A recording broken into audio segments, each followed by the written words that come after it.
Alright, what is going on, everybody? Second best of 7 over here in the final round of Redbull Wololo 4 qualifiers. The winner gets into the main event, the loser is gonna have to retry next week.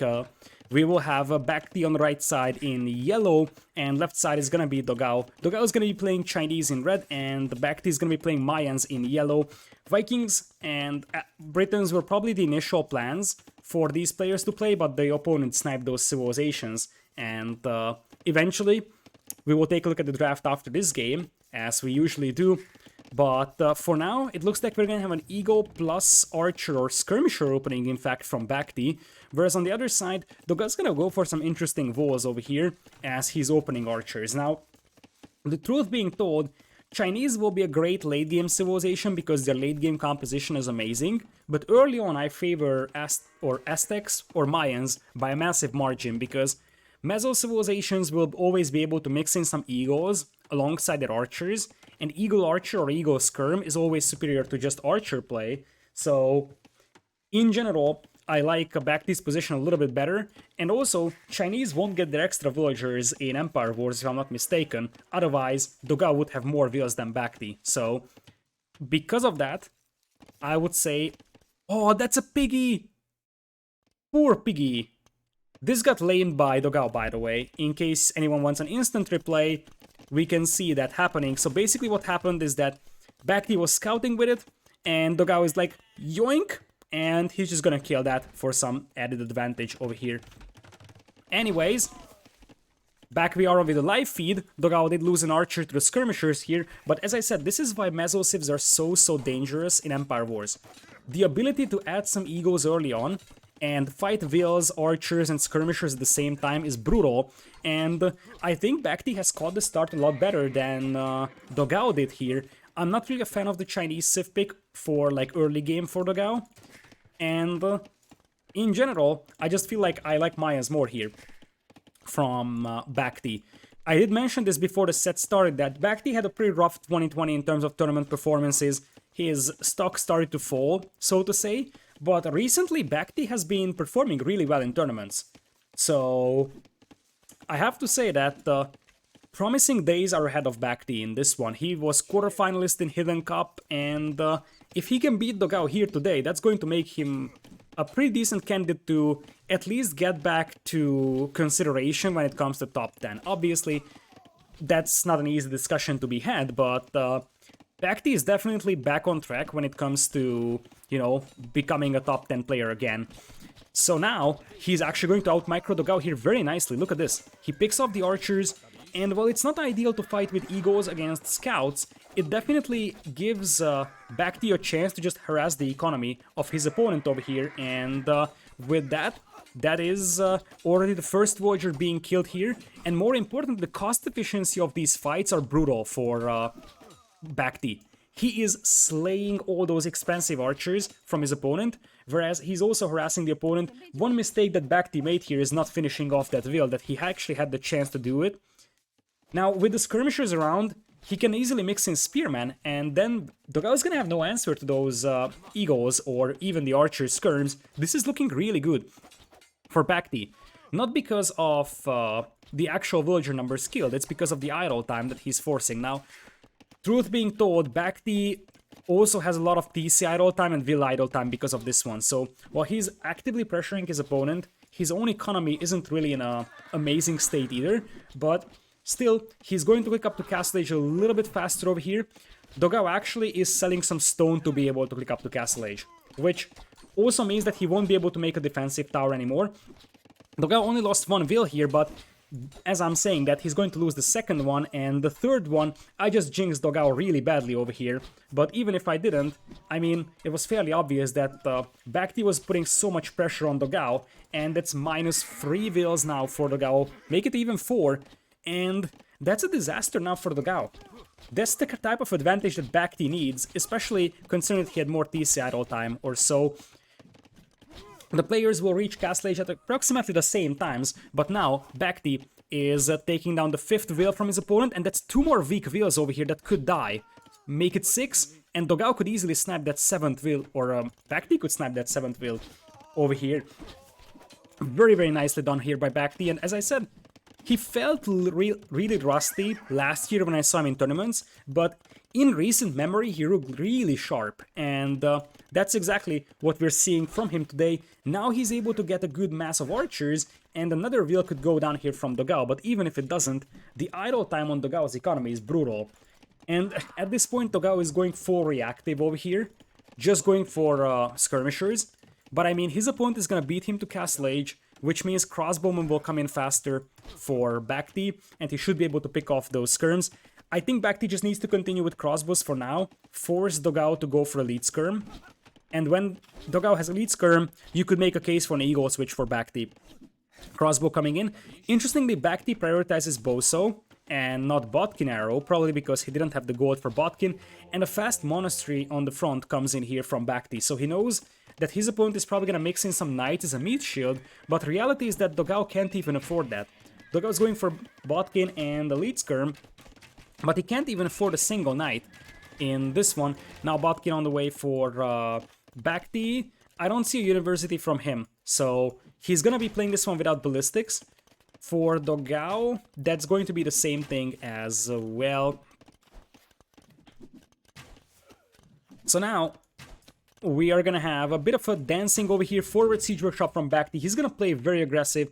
And now that there is elite skirms, you can make a case for either Mangonels to keep pushing or Eagles. You see the reaction. Immediately upon seeing elite skirms, you will get scale mail. You actually want to wait until your opponent gets elite skirms because there's a chance Dogao switches to full cavalry, and in that case you don't want to go for the Eagles.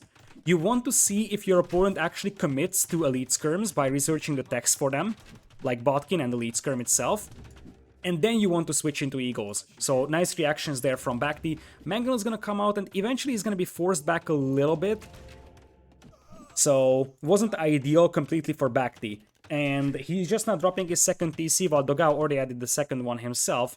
But at this point, I mean, BacT's got Boso, he is ahead by 5 bills, and once the Mangonels start popping out, especially with Monk support to deal with the Knights, those Mangonels will be able to push Dogao's base really nicely.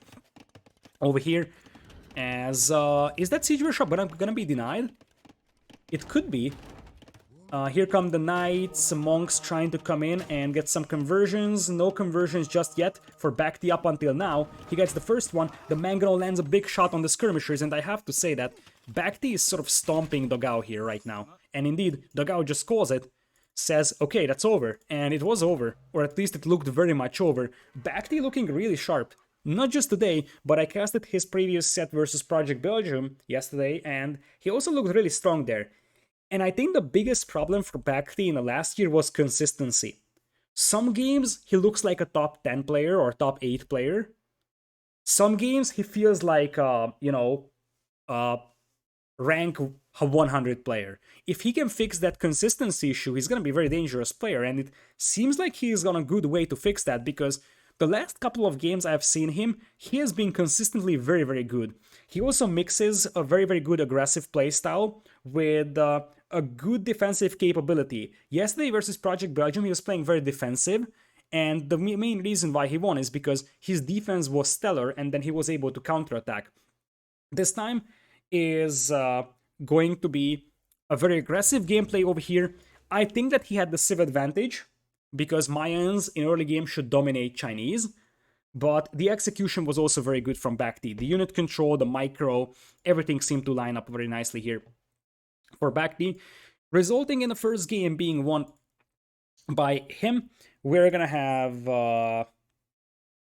BacT with the first score over here. He loses Mayans here, one of his strongest civilizations. Chinese is gone for Dogao in this one. And now we're going to one of Dogao's home maps, which is gonna be either Acclivity, Frigid Lake, or Greenland. I'm curious to see how Greenland is gonna be played here, because I don't think that on Greenland we're gonna have Korean towers. In fact, we don't have Koreans, which was the generally most played strategy from what I have seen so far. So I'm actually curious if we're going to see anything like that. We're already on the way to Greenland, so credits to the players for setting up the games really fast here. I always appreciate when players don't waste time between games, so... we are going to have game number 2 coming in here. BacT is going to be on the right side in yellow Byzantines. Left side is going to be Dogao in red Saracens. Now that is a bit of a surprise over here. The idea with Saracens could be that you have the faster firing galleys, and you can also get to Castle Age a little bit faster. Byzantines for BacT is more of the traditional pick. I did mention the previous set I casted that this map resembles very heavily on the Redbull Wololo 1 map called Astlan with all the shorefish in the middle, and on Astlan, spear and skirm tower rushes were pretty frequent.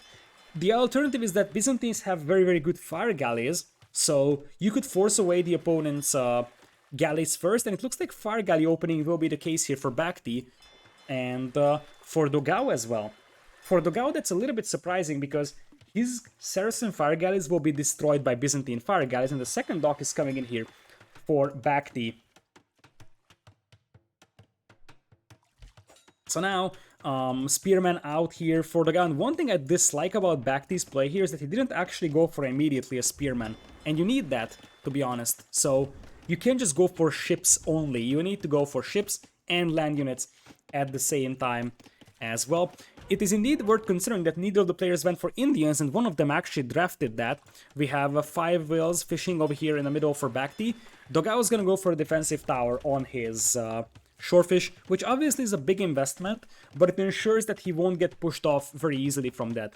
Now, if you're BacT, you probably want to make a tower here, because this tower would deny all of these shorefish, and it would be outside of the range of this tower here. So a tower here from BacT would ensure that Dogao doesn't have a lot of deep fish or shorefish to work with here. Keep in mind that he's Saracens, so Dogao can also go for like a super market heavy approach over here and just try to buy himself up to Castle Age. And look at that! Did you see that moonwalking fire galley?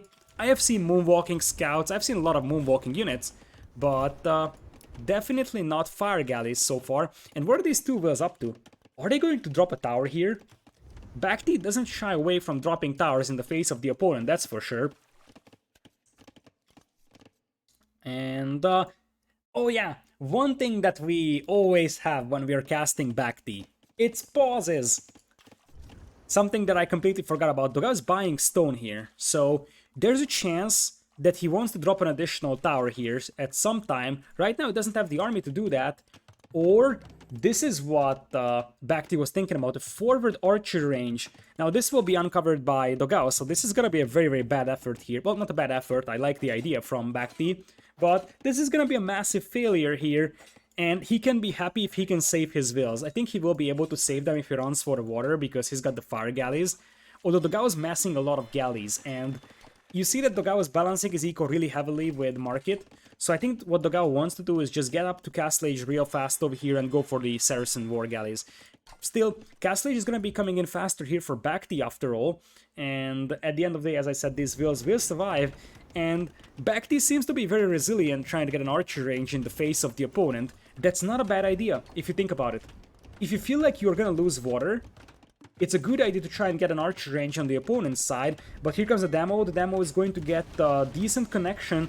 And I don't think this range is gonna go up. I don't think this range is going up. Dogao is gonna focus down the wheels. That is gonna be a doubt archer range. This is why this range was attempted first by BacT, because this would have been safe from ships. And what I love the idea of BacT, I don't think it's actually working out well. And this Greenland script, or this iteration of Greenland, actually doesn't have a lot of crossings. Oftentimes you have crossings on the left side or the right side or so, just in the ice. That's not the case over here. You barely have any crossings other than the middle. That was a beautiful demo there. Did you see that? We can actually go back a couple of seconds to see that. So, look at that timing for BacT. He waits, and when the galleys pop out, he's going to jump on them with a demo. That was a beautiful demo.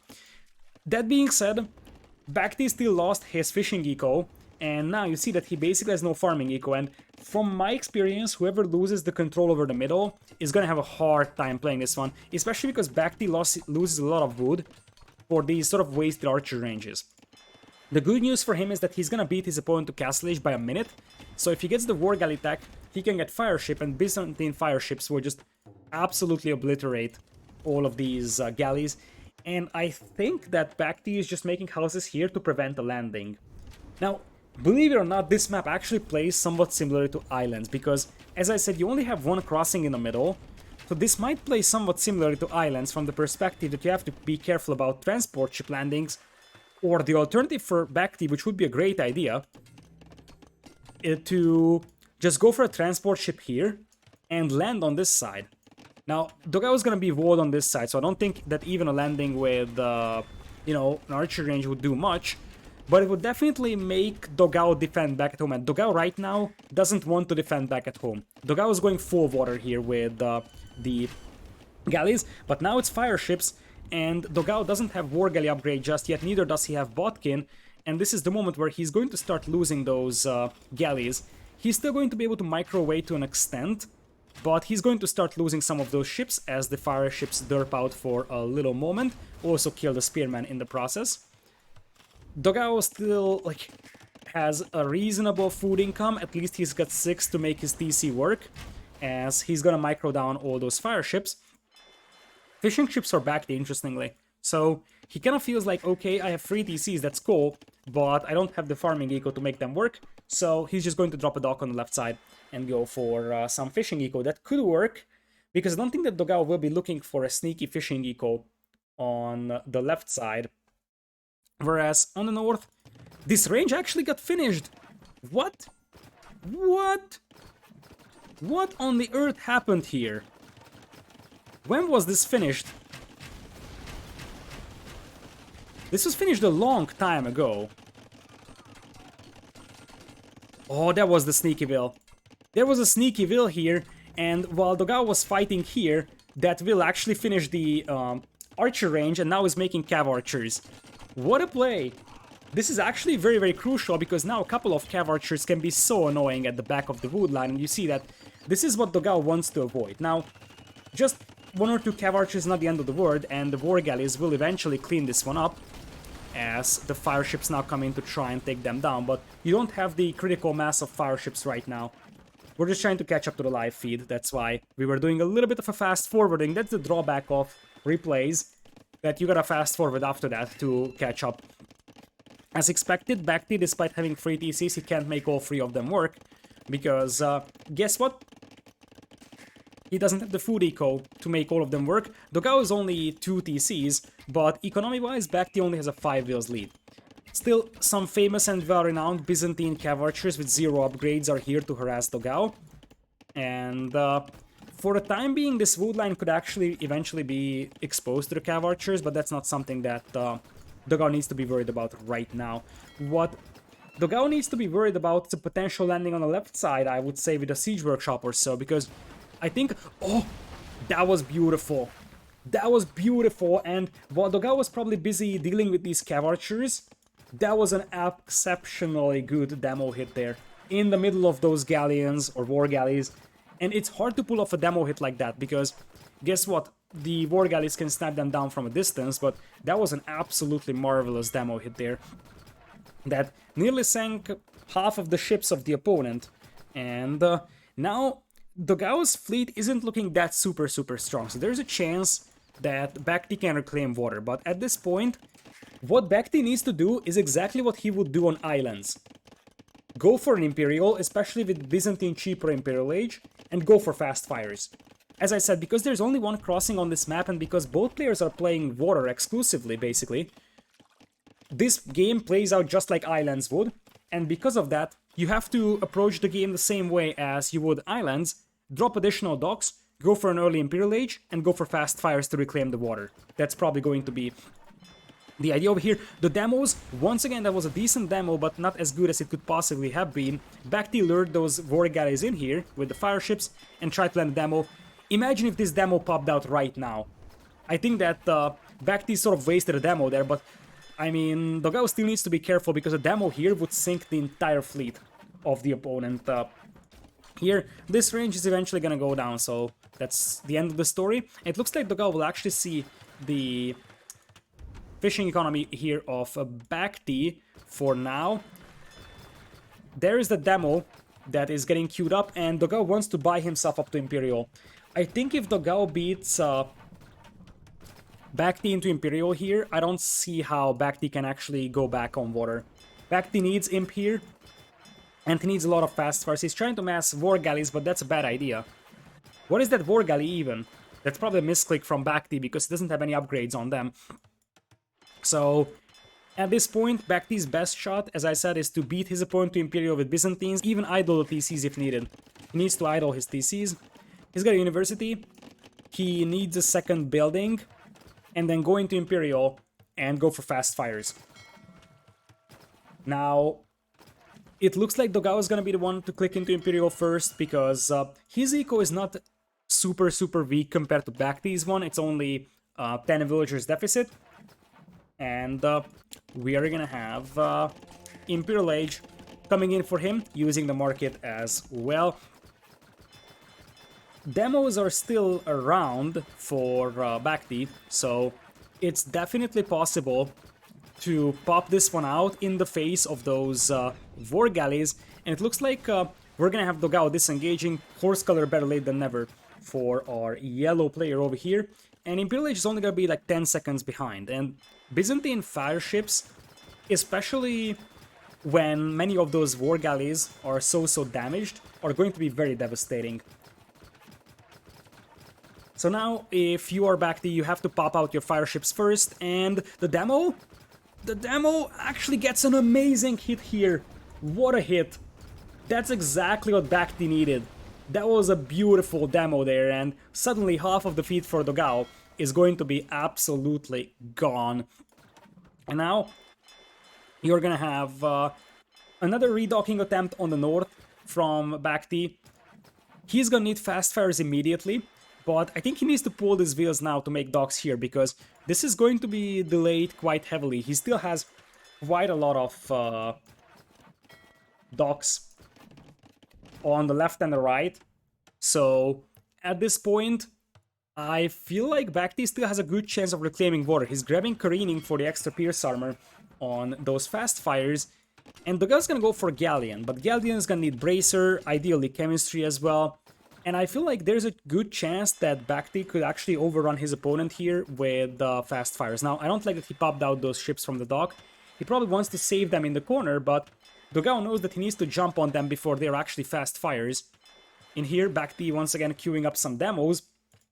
And here's fast fires, but it's 40 seconds until you can actually get those. I feel like, as I said, it was a mistake to pop them out of that dock. Still, there is some demos being queued up, and this could be a beautiful trap. I think that Dogao is running into a trap here.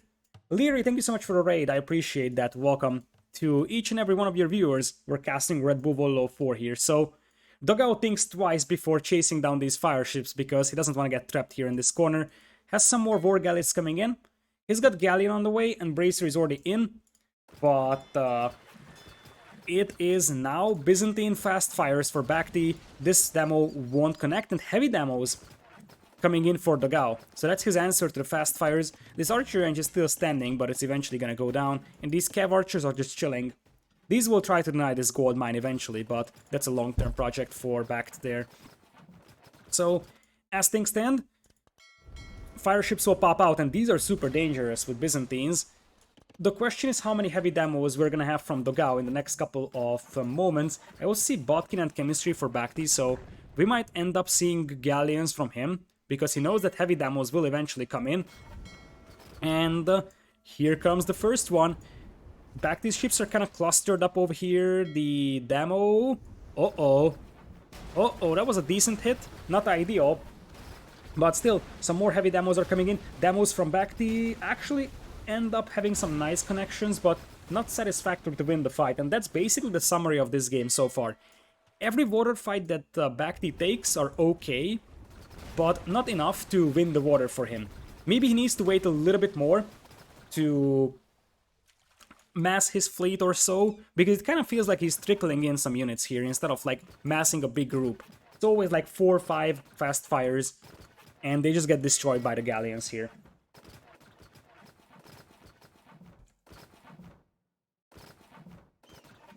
So, Ballistics now in for BacT, and indeed he's teching into Galleons himself. Now, that's not ideal for Byzantines because Saracen galleys fire faster, so that's going to be a nice advantage there for Dogao. And I love how Dogao is walling off the shoreline. He starts to understand that, look, number one, I have the middle, so I have all the gold that I need to mine here. Number two, and that's more important, the only way I'm going to lose this game is if my opponent lands me. So he's going to try and prevent that one from happening and just fight on water. Looks like BacT will try redocking over here with the castle, as he's now moving on to the right side. Scaleboarding for BacT, interestingly. What is that for? Cataphracts? I don't see a single stable.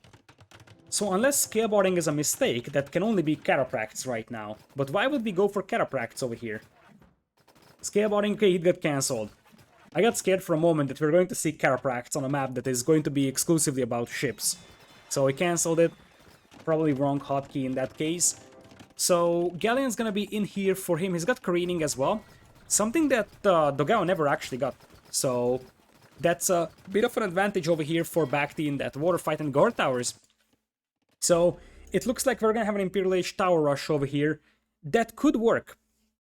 Byzantine buildings are pretty sturdy, so taking these down is gonna be painful for Dogao. Although I don't think that BacT has expected these galleons to be here to try and deny that tower. Once you have a decent amount of guard towers with heated shot, they could be very devastating over here. Dogao's gonna jump on this fleet over here as he has 24 galleons against merely 10. But there is some fast fires here, so technically this is a fight that the BacT could win, especially because Dogao has a lot of weak ships here. Dogao has got the demos and he's waiting for the opportunity to strike. The tower here is gonna go up, and I guess BacT just wants to sort of start tower rushing the middle and secure some gold for himself. This dock is gonna go down as well. Still, Dogao's KD tells the story entirely. 65 to 37 kills. That is just very, very good right now for Dogao. He's always taking better fights than BacT does.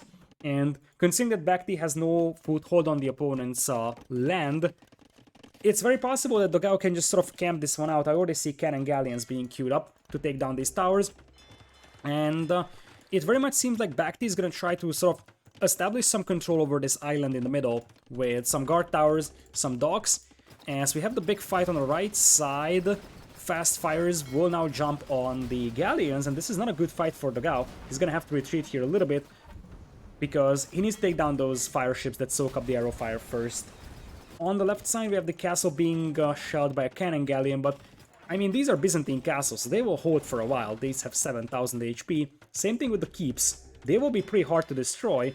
And now I feel like Dogao's army is sort of getting cut into half. So these ships are isolated from the rest of them.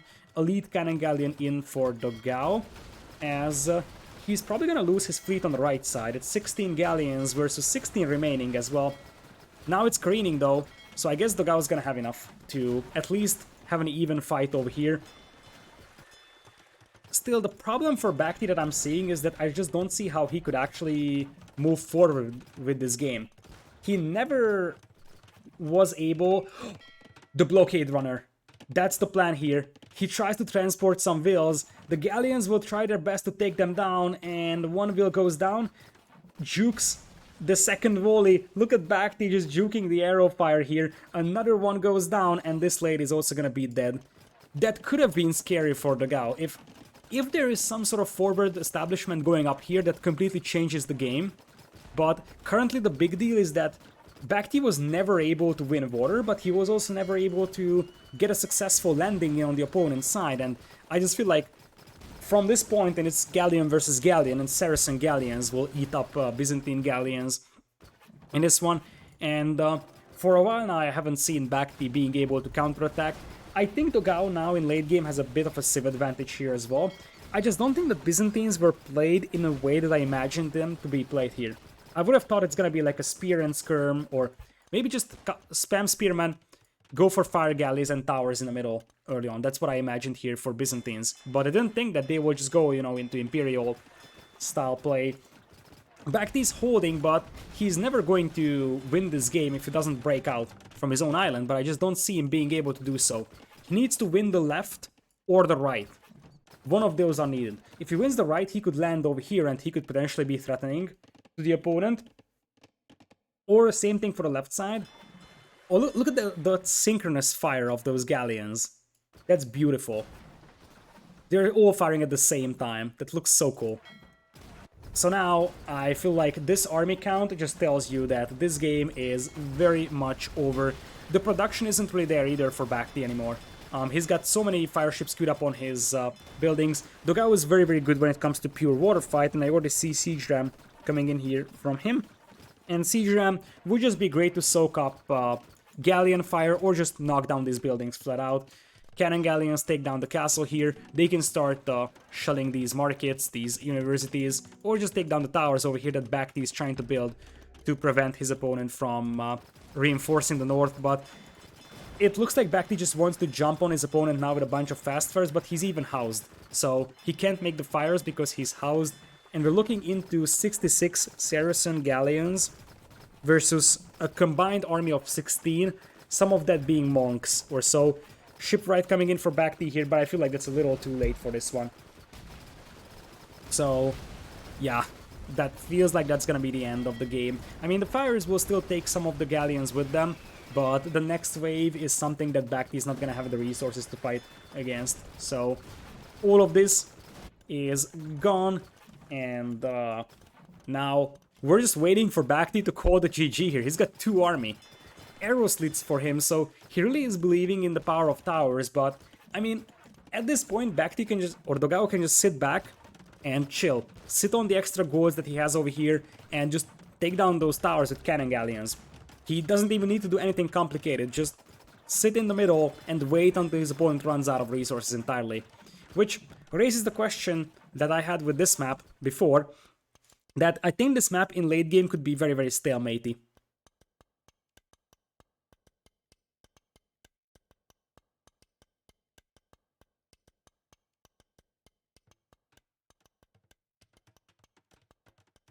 Okay, much better. So, while we were looking over here, Dogao was able to destroy the docks from BacT. No surprise, he's trying to go for heavy demos now. And I feel like BacT is still trying. He's trying to go heavy demos to maybe get some big demo hits in to sink the opponent's fleet, but Dogao is at 69 galleons. I hope he's not making any more, as now I see plate boarding and forging. Could be camels now from Dogao, or just light cav, like Saracen Hussars would work nicely. BacT also wants to go for Hussars, but I mean, good luck getting through this one. Like, he's never gonna get through this. He doesn't want to give up on this one, and still wants to go for fast fires, but as I said, eventually, this game is gonna end with BacT running out of gold, because his opponent has a lot of gold from the middle. Dogao even takes the shorefish over there, so he wants to use the middle as much as possible, and you see that Dogao is destroying docks faster than BacT can rebuild them. Like, this is not even the main fleet of Dogao, it's still up here, and boom, the docks are down. But BacT says, let's try again. So, we're gonna have some more docks coming in here, once again, will be destroyed after 5 seconds. One thing that's very, very different from this Redbull and the others is that this Redbull has a lot more maps that can end in very, very slow-paced or stalemate games, like the Mountain Ridge, this map. All of these maps are, you know, some of the games that can stall out really easily. So I'm actually surprised that Redbull said, oh yeah, these are good maps for us, because I would have thought that Redbull wants like super aggressive maps overall. Now, these docks are also going down, and plate boarding kept Ram coming in here from BacT, but I mean, there is Rams knocking on his doors now, and the only reason why Dogao is not overrunning him with Hussar is because Dogao is housed or pop-capped, so Dogao just doesn't have the population space for houses. This must be the worst job ever, by the way. Imagine that you're just working on your farm chilling, and there's cannonballs flying and just destroying all your work. It's like, he's actually building a farm, and then there is 15 cannon galleons just shelling it. This guy, he's also just chilling on his farm because he's probably confused by the fact the siege ram is knocking on it as his house on the right side is burning down. And have I mentioned that it's gonna be hard to get across the ice here with the light cav? I meant that. I mean, I value the effort from BacT, but what on the earth is this? Okay, finally.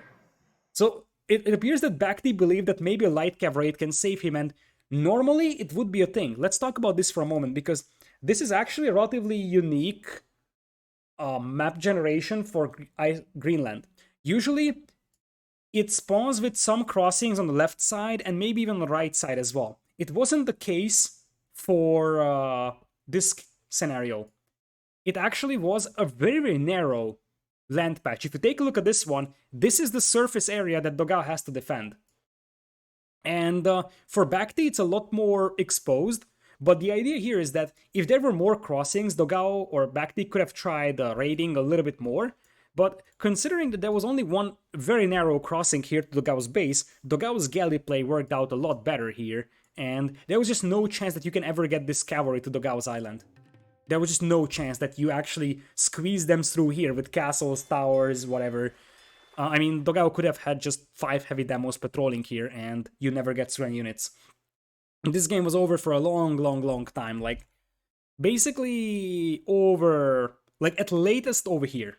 But preferably somewhere around over here, where Dogao reached Imperial, and you see that his army never actually lost numbers. He just kept preserving those galleons. 1.67 KD overall. Ecos was slightly better for BacT, but I don't think that matters at this point. It was all about the efficiency of those fights and the fact that Dogao could preserve his fleet.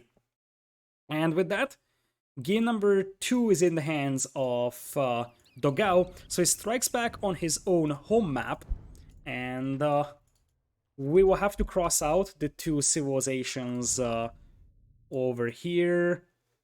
And we don't have the 3rd game up just yet, so we have a bit of a time to sort of chat in between games. Let me cross out the game over here, or the civilizations. So Saracens are gone for Dogao. That was an early pick from him. And the Byzantines, relatively early pick as well from BacT. Now that is gone as well. So now it's going to be BacT's home map, which can be Marketplace would be a fun one, Ring Fortress, or Meadow. Meadow would be a very, very open and raiding heavy map, so I would say it's gonna be Magyars versus Franks there. Although Aztecs is a possibility as well for BacT, but it's gonna be either Magyars or Aztecs there versus Franks. Then you have Marketplace, that could also be a Franks map, but it could also end up being a Slavs map for you. Frigid Lake is going to be Khmer, that's for sure. Marketplace, as I said, I think it's a Slav style map, and I'm not sure what Dogao thinks about Bulgarians right now. I thought he wants to open men at arms on Greenland, and that's why he's picking Bulgarians, but he might have something different on his mind right now. So they are setting up a game number 3 right now, which means that we have a bit of a time to talk. So far it was an even score, and it very much seems like if it's a long game, then Dogao is gonna have a better shot at winning it, or at least so it seems. In very aggressive games, BacT could have a good shot, and because of that, Meadow, for example, could be a reasonable pick for him right now. So,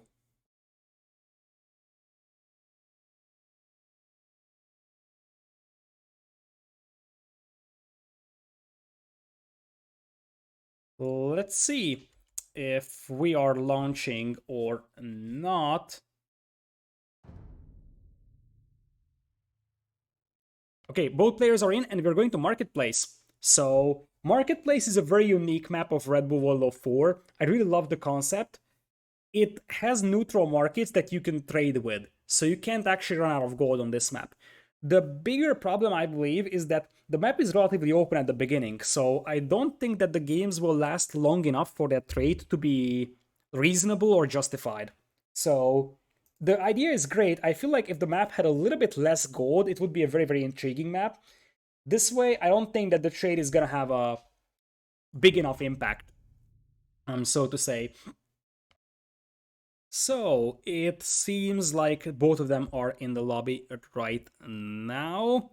but the games haven't launched just yet. We'll stick with the yellow and red colors for the entire tournament because that's the rules. Because of the Redbull color set, they will have to use yellow and red. As Dogao is gonna stay with red, and BacT will remain yellow for the time being. Can Gaia have Spanish as civilization to create more gold for both players? I don't think that works that way, because you need to have a teammate that is Spanish to get the bonus, and Gaia is just Gaia, so I don't think that matters. It's also worth noting that this map is a 2-player sized map, whereas the trade that you usually see in team games are on 4, 6, or 8-player sized maps. And the trade, like the amount of gold that you receive from trade, is proportional to the distance traveled by the trade cards, which means that on smaller maps, like 2-player maps, you actually have less gold per trip, even if you trade from corner to corner, than it is for team games like 2v2s, 3v3s, whatsoever. Nonetheless, we're going to jump into the next game over here. We're going to Marketplace. I really like this map. I just feel like it needs a little less gold to be even more interesting and achieve its actual goal. I like the little aesthetics thingy that you have these sort of road tiles around your TC. Adds nicely to the feeling of the map. We're going to have BacT on the south as somewhat surprisingly Indians in yellow. I am definitely surprised about this one. So am I about Dogao's Ethiopians here. Now this map is actually pretty open, so I am somewhat skeptical about the archer possibilities of Ethiopians here. Still, archer spearman could work out nicely, especially if you anticipate the scouts opening from your opponent. But more importantly, Dogao gets housed. So if Dogao walls himself up quite fast, then I can see the archers and the spearman working out nicely here for him. But BacT already is bringing up the first scout and a spearman to help out here, try and be aggressive. So, scout actually is going to yoink a will, and this game kind of feels very similar to the first one that we have seen. That Dogao tried to play archers, but I think that once again BacT is catching the start a lot better, and I feel like there's so much volleying that needs to be done here on this map that it's actually extremely hard to ensure that you don't lose your veils early on. And you see that these straggler archers are getting picked off, which is very, very good value for BacT over here. He still needs to be careful not to run into the opponent's spearman, but I feel like once again BacT is catching the start a lot better than Dogao, and that's exactly what we have seen in the Arabia game, or well, Runestones in this case. You see that that's going to be -2 veils for Dogao at the start, potentially even -3, because I don't see that veil plus archer stopping that scout for now. The spearman is randomly poking at ladies here on the wood line, and as I said, while Dogao is working towards volleying himself up, it takes so much time to volley yourself that it allows your opponent to bring in a couple more scouts and just pick off a couple more veils here, and I would assume that there is already skirmishers on the way for BacT, and indeed I'm right. So at this point, there is a weak veil here from Dogao that could end up being picked off, or this veil here as well is a potential target for BacT. He could actually use the hill, beautifully done as well. He's using the hill as an advantage here to take that veil down, and when the skirms arrive, the skirms will pick off the spearman, and this veil is gonna go down. This is an excellent start here for BacT. The cost efficiency of the fights that he's taking is amazing. So he's taking down the archers with the skirmishers and the scouts, and now he's going to pick off the spearman. I think Dogao will be Vod, and that means that he will no longer be exposed to raids. But I mean, he's still already behind by 2 veils, and his opponent is already teched into skirms, which means that the archers alone won't do much here. Nice unit control there by BacT, trying to avoid the spearman and then taking them down. If you look at the resources, however, Dogao didn't actually spend a lot of resources on units, surprisingly. So looking at those resources, even after Dogao sold his stone, it very much seems like Dogao just wants to play a sort of fast castle-ish play here. 10 kills to 5 deaths for BacT, which looks promising. What doesn't look promising for BacT is that he committed a lot of resources to a feudal age push, like grabbed upgrades like fletching or so, whereas Dogao is just going for sort of a greedy fast castle here.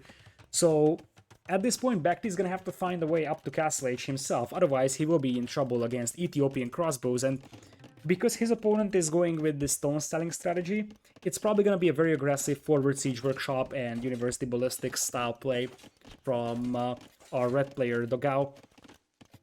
BacT getting close to clicking up, but I mean, he still needs at least half a minute to get up. One thing that he could do to sort of contain the crisis of falling behind in Castle Age time is to do some like house walls, just like he's doing right now. He could even wall to the edge of the map or so, because he needs to ensure that those archers can't directly hit his base. If he can do that, he's gonna have no trouble reaching Castle Age a little bit later than his opponent, but up until then, Dogao is gonna have a lot of damage potential over here.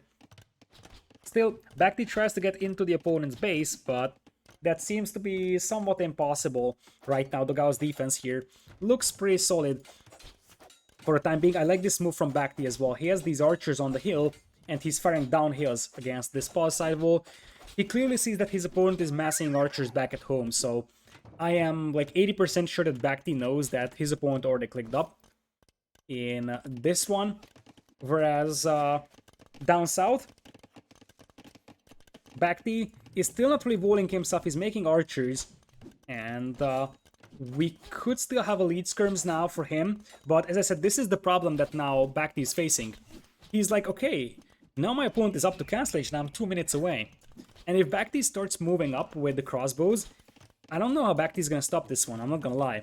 One thing that you could do if you're BacT is mass skirms inside the ranges and wait for the crossbows to pass until to pop them out.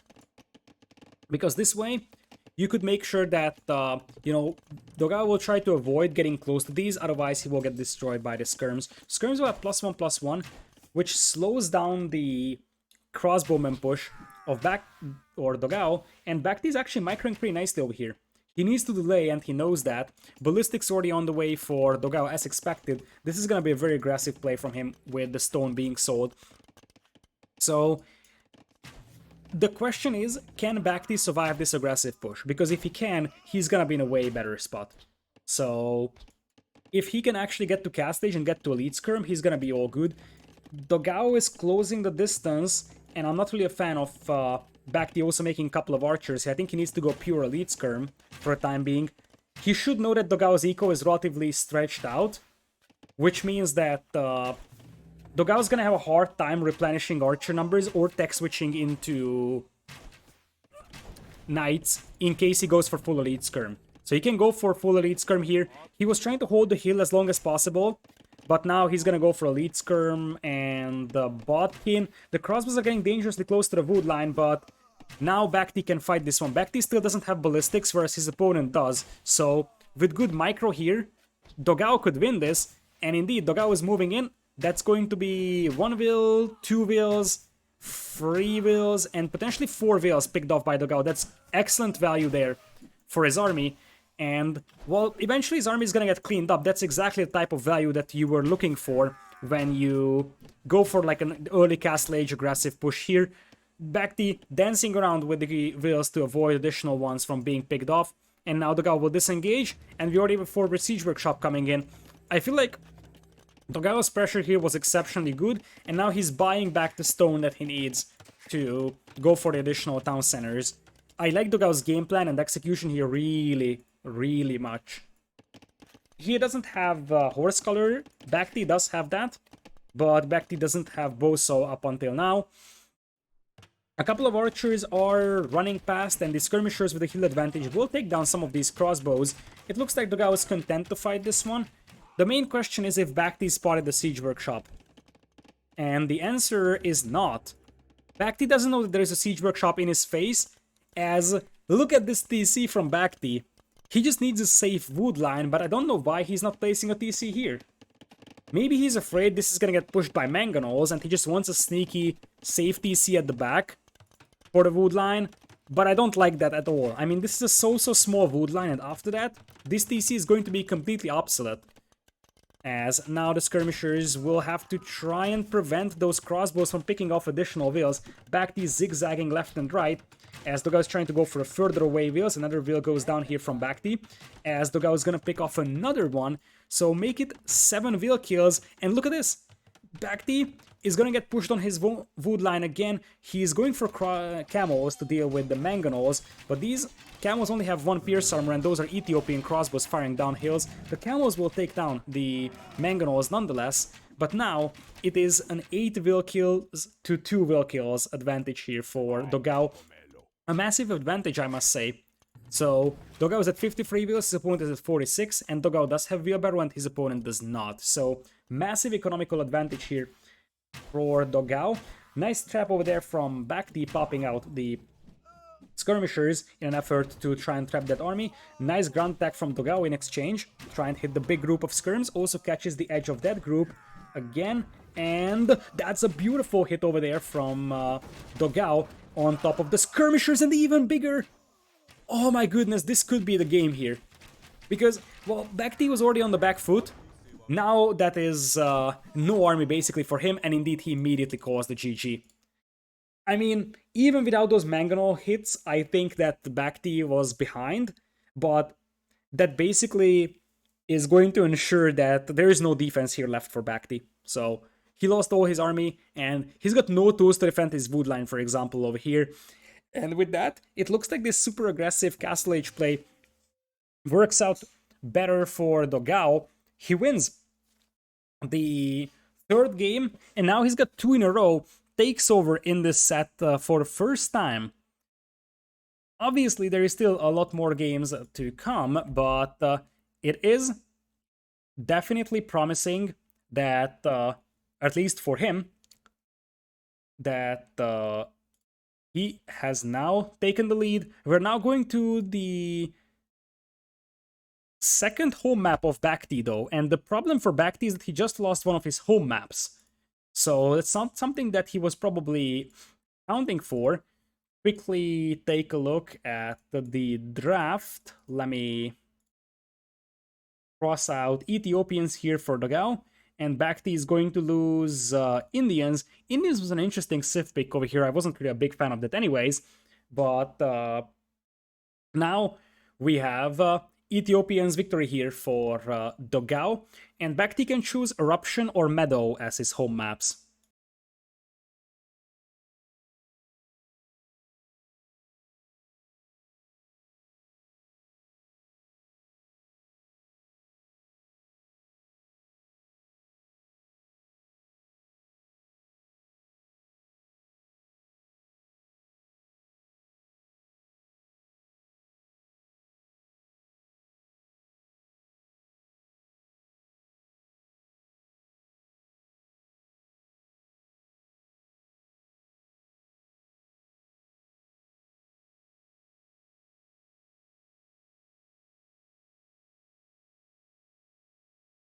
Okay, so now we're gonna have the whole map of BacT. We will soon see what it is going to be. Let me open up the game and see if they have already started. It looks like nope, so we're gonna have to wait a little bit until the next game starts rolling. The winner gets into the main event of Redbull Wololo 4, and the loser is going to have to retry next week. Regardless of who loses, I think they're both reasonable candidates to potentially edge out the win in next week's qualifiers, but obviously you're so close, so you probably want to finish the set over here and end up qualifying. It looks like we're going to Meadow, by the way, which is a very, very aggressive, rate-heavy map at the beginning.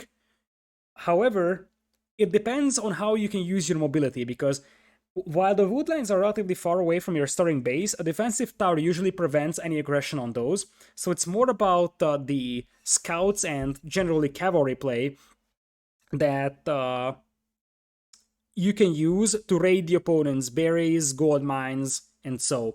Still, we could see some more defensive gameplay as well with early Wolfsman players. We have seen that sometimes in the previous rounds, and some high-level players that said they are actually thinking that this is not a super aggressive map.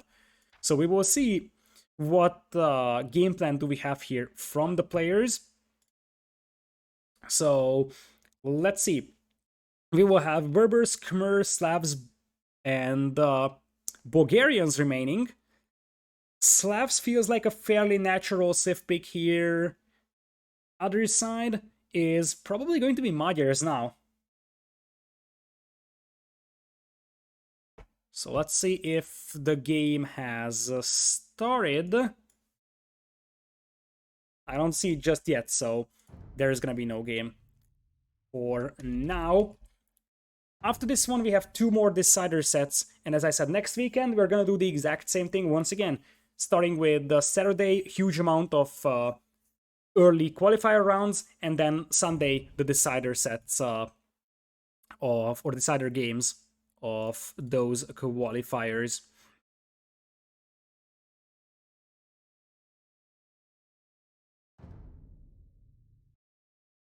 Okay, so still no game. I'm actually going to take like a half a minute break until we're waiting for the next game, because this could be the good time for that. So yeah, I'll be right back in half a minute or so.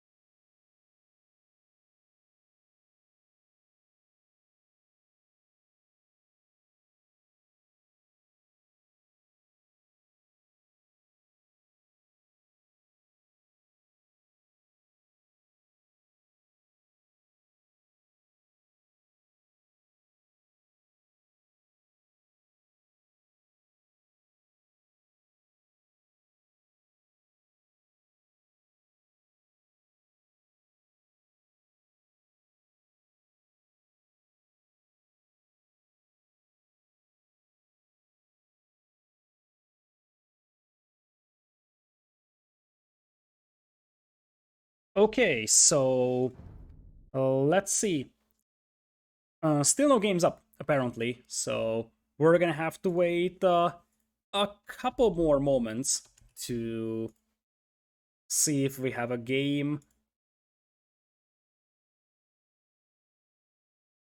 Yes, indeed. No games just yet. So Cresini is gonna let us know when the game is going to start. It looks like the players might be taking a bit of a break over here. And now we have the both players in the lobby. So Meadow should launch in a matter of moments. I am thinking, I actually said Slavs, but I forgot about Franks. So I think it could be a Franks versus Magyars lineup over here. Alternative for BacT, I think, is Aztecs. Because Aztecs could be a very, very good civilization with the aggressive gameplay, and then securing the middle for relics, going for like a Monk and Siege style push.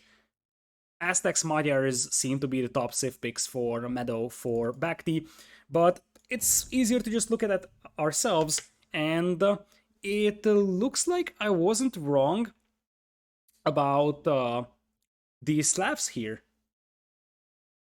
I thought Franks will be more reasonable here for Dogao after all, but it looks like he's going to think about Slavs. We're going to have a Slavs versus Magyars matchup over here, so a lot of Scouts War that we're going to see.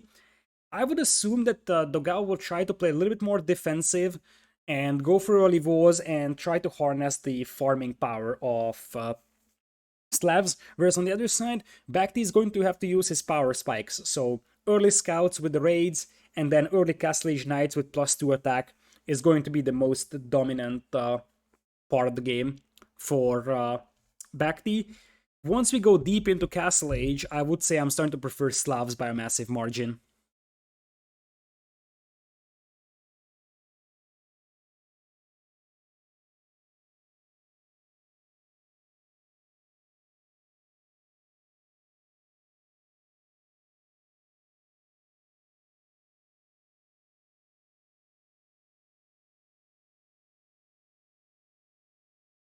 So, when the countdown ends, we will jump into game number 4 over here. The winner is going, well, if Dogao wins this one, he's gonna move into match point, pushing BacT into a very, very tough situation. If BacT wins, we're going to have an even scoreline, and we will continue from that point on.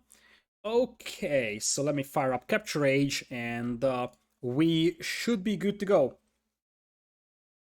with game number 4. A very important game for BacT because he lost his first home map. He can't really afford to lose his second home map over here, as I welcome you to Meadow. As I mentioned, the players' woodlands are very far away from their town centers, so there's a lot of raiding potential, but many pros say that it's better to just go for a defensive tower here and ensure that you're gonna get no push on your woodline. Whereas on the other side, we're going to have the gold mines safe beneath the town center. We will have Slavs on the left side for Dogao in red, and the right side is going to be Magyars for BacT in yellow, opening with scouts. No surprise about that one. And he comes in. These are Magyar scouts, so they have 6 attack as opposed to 5, which means it takes 8 hits to kill a villager with them, whereas the other scouts, they need 10 hits to kill a villager that has loom. So that is a massive advantage for Magyar scouts early on when it comes to picking off vills. And also, more importantly, you are gonna have Magyar spearmen as well that also have the forging. So both the spearmen and the scouts are better for Magyars here, and they're also cheaper in terms of cost. At least the scouts are. So it looks like, as I said, Dogao's gonna play a little bit more defensive here, goes for the early walls, and he isn't even moving out with his own scouts, just sort of chasing the opponent's scout over here and trying to wall himself up as fast as possible. The left side is still very open, and this could be a good chance for BacT to find a villager kill over here. And indeed, here it comes. We're gonna have this will getting picked off, I believe. I don't think that Dogao is going to be able to save this one. Boom, there goes the first will kill of the game.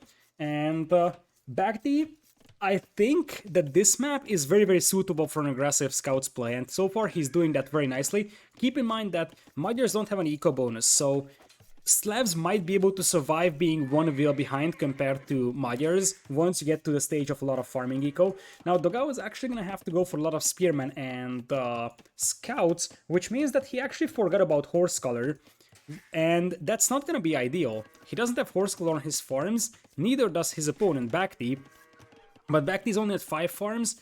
Dogao is already at 7, as he's gonna start walling to the edge of the map over here, and he will also have everything walled up on the north.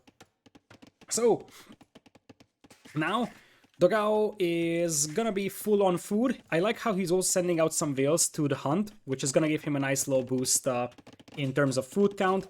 And Dogao is gonna need a spearman here to try and finish these walls, because this villager alone won't be able to do that. Other side, BacT is without horse color still. He did some small walling for himself, but considering that he's the aggressor, he didn't actually bother walling that much, and that's the second wheel that's gonna be picked off here. It looks like Dogao didn't think that there is gonna be another scout coming in, and Dogao can be happy if that wheel is saved, but I don't think that's gonna happen. And yoink, says BacT, that's the second wheel kill of the game in this one, and the base of Dogao is still open. That's the bigger concern for the Brazilian here.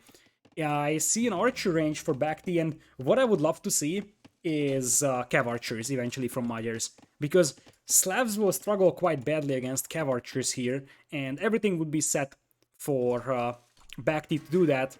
You could technically engage in Knight versus Knight wars, there's nothing that prevents you from doing that, but look at this. Dogao's having a really rough time today here, or at least in this game. Dogao ended up picking off one wheel with his own scouts, but he's going to lose a third one for now, so that 2 villagers deficit will remain there for him. And what's even more important is that he can't actually stop the bleeding. There is more scouts coming in because that wall is still open, and Dogao's entire game plan was built upon, you know, being able to wall yourself, and if 2 archers come in here from BacT, he can pick off any spearman, and these Magyar scouts will be very, very devastating.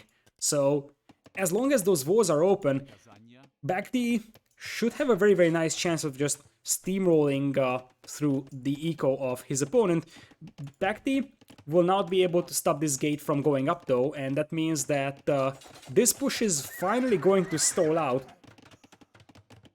Better late than never, probably, but this still ensures that BacT's economy was slightly ahead of his opponent's because he was doing so much harassment, and you see that in order for Dogao to be able to have at least a competitive castle age time compared to his opponent, he needs to sell his stone. And I think that's a bad sign for Dogao. He might go triple stable knights here, because he's got the Slavic farming power to facilitate triple stable knights production, and he also has some more berries to work with. He could send out whales to hunt, so I feel like, as the archers are trying their best to pick off the spearmen, that Dogao is just gonna go for, at minimum, double stable knights, but potentially triple stables. Otherwise, he wouldn't have sold his stone to go up, and it's gonna be crossbowman play from BacT, so he will switch into cav archers eventually, but he's going to start with crossbows. It makes some sense because you can actually mess those archers while you're going up to castle age, and considering that this wood line is relatively exposed here from Dogao, it could make sense to try and push this. I still think that BacT needs to start adding some knights as well, because otherwise Dogao's early knights will just destroy the early crossbows, as we got Dwayne1066 with the new sub with Prime. Thank you so much, I appreciate that. Welcome.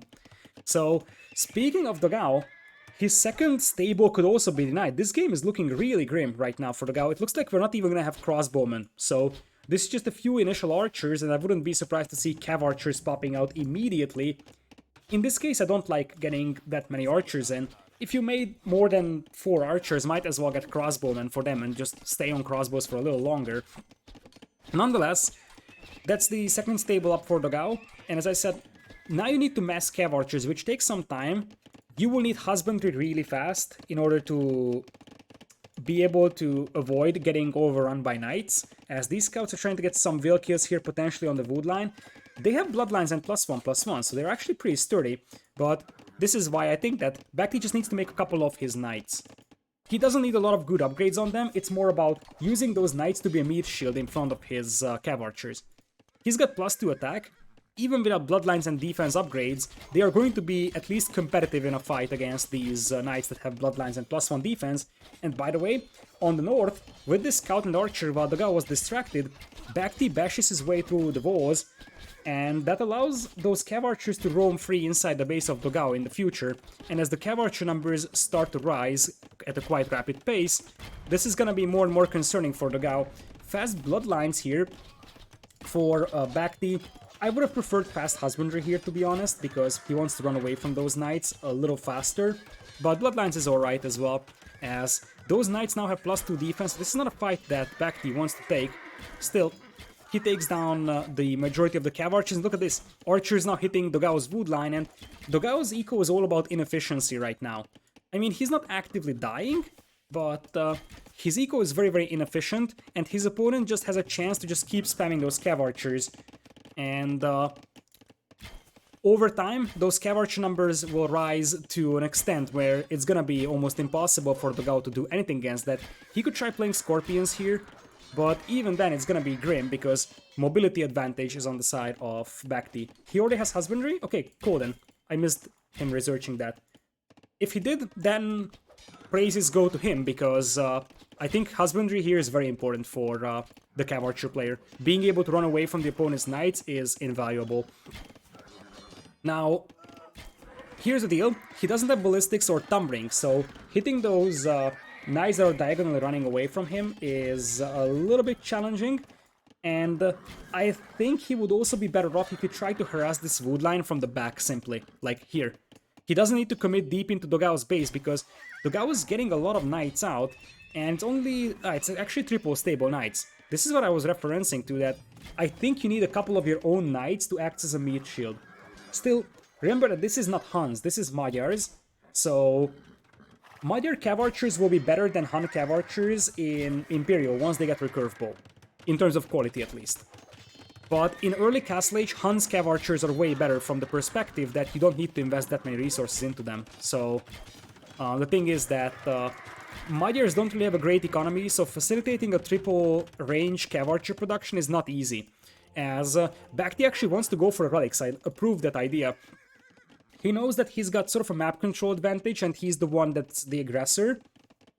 So he just wants to push away his opponent from the middle, pick up 5 relics, and that's gonna be an insane gold income for him. He's also 3 TCs, Dogao is just 1, so even though Slavs will have the farming advantage, that doesn't change the fact, as the Monk is gonna get picked off here, so that doesn't change the fact that BacT's eco is gonna be way better. So at this point, I'm still not convinced by the cav archer numbers of BacT though, because he's losing cav archer numbers very rapidly.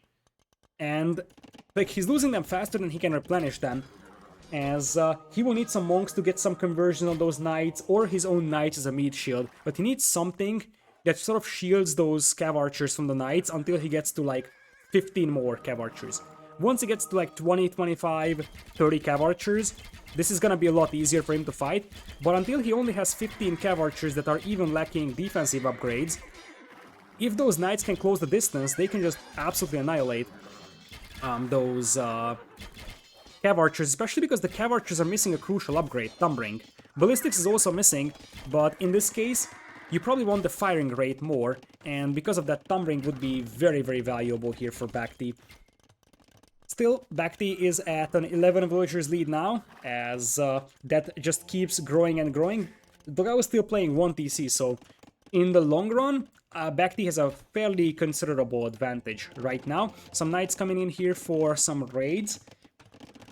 The bad news for BacT here is that he needs to keep his cav archer group together, so he's a little exposed to raids like this one, and these are the things that he needs to avoid with cav archers. These are actually not ideal fights, and I actually was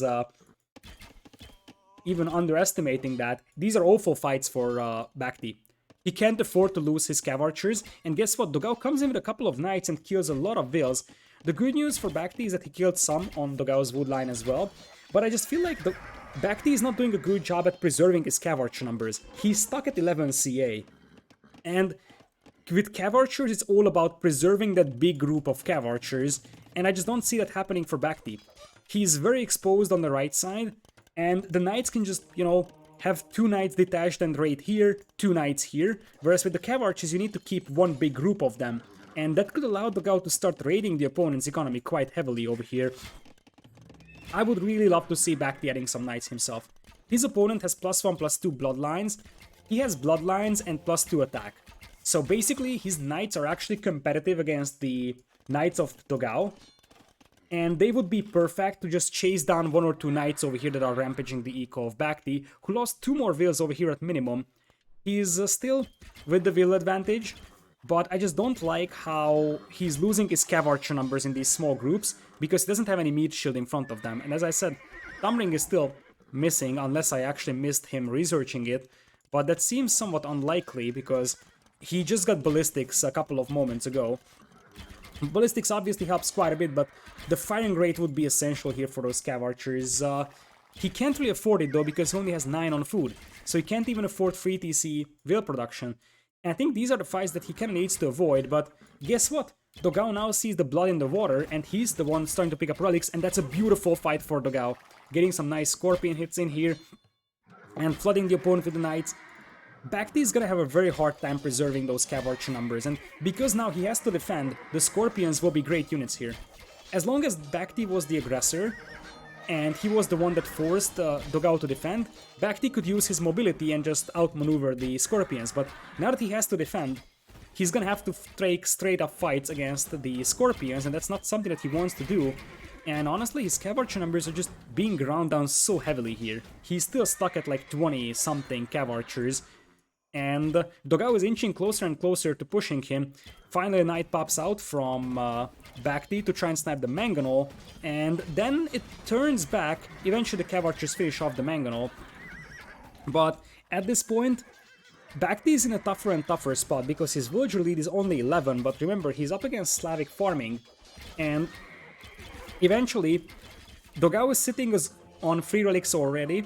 This could be 5 relics, and that 5 relics easily compensates for that 13 villager deficit, and the knights can now just be detached from the main group and just go for raiding. Still, this group of cav archers is scary, and Dogao's knights are fairly low HP here. So it's not like BacT is completely dead, but I feel like Dogao is gaining more and more confidence, and as I said, this is a very important game for BacT. He doesn't want to lose the second home map of his, and even more importantly, he had a very, very decisive advantage in Feudal Age. So, if you think about it, BacT kind of stomped Dogao in Feudal Age, and then he was very close to just, raiding Dogao's wood line with Cav Archers, but then it sort of stalled out, and now we're gonna have a big fight here. A lot of those Cav Archers are very weak. Their overall condition is around 50% only, whereas Dogao's Knights are more or less intact. And now the Knights are coming in for BacT. He needs to take down these Mangonels and Scorpions. In that case, that could still work for him, but as I said, these Knights now have +1, +2. The Cav Archers are trying to take this hill. BacT trying their conversion in. The Knight unable to finish off that Mangonel, so now this TC is under fire, and guess what? That's BacT's only source of wood, basically. He doesn't have another wood line to work with. I see BacT going for a defensive castle with 8 on stone, but I feel like we're getting close to a stage of panic here, because Dogao is now in firm control over this game, and once again a 1TC aggressive play works out very nicely for Dogao. Half of the eco for BacT is idle now, and while these Mangonels are firing up hills, that doesn't change the fact that it's going to be awfully hard for our yellow player to take these down. Firing down hills are the Cav Archers, one Mangonel goes down in the process, as we are gonna have the Mangonels pushing up. Oh, that could have been devastating for BacT, as he's going to take down another Mangonel. That's a nice fight for BacT over there. Takes down 3 Mangonels for little losses. Still, that's a huge amount of knights that he needs to fight against. Monks can actually help quite immensely over here, as the converted knight is now going to jump on the Mangonel. That's a beautiful move from BacT, but that knight got converted back instantly, as now it looks like Dogao is gonna commit to this one. It's quite a lot of knights that could be converted. BacT is gonna lose wheels, but this I think is an overcommitment from Dogao. This feels like a pretty awful overcommitment, in fact, because now all the knights from Dogao are gone, and guess what? BacT is going to win this. Dogao is just gonna say, okay, my push is gone, and he resigns. I don't think that Dogao was aware that he's only 10 wheels behind. Because remember, Dogao knows he was 1 TC, so he was like, okay, if it's a 1 TC push, I gotta win this one like really fast. But I think had he known that he was only 10 wheels behind, he probably doesn't commit against this TC and just plays on. So I am fairly certain that he thought that, okay, my opponent has 3 TCs, I was 1 TC, so BacT is probably like 120 wheels, and I'm not gonna have a chance to fight that one. The reason why he committed here is because he felt like he needs to win a fight here to have a chance, but I think it was just him misjudging his position, which is hard because you would have assumed that 3 TCs from the opponent means that BacT is indeed at something like 120 wheels by now, but that wasn't the case.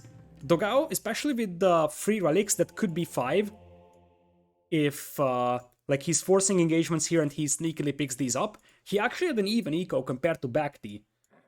Still, it looks like BacT is going to win his home map, a very, very important win overall.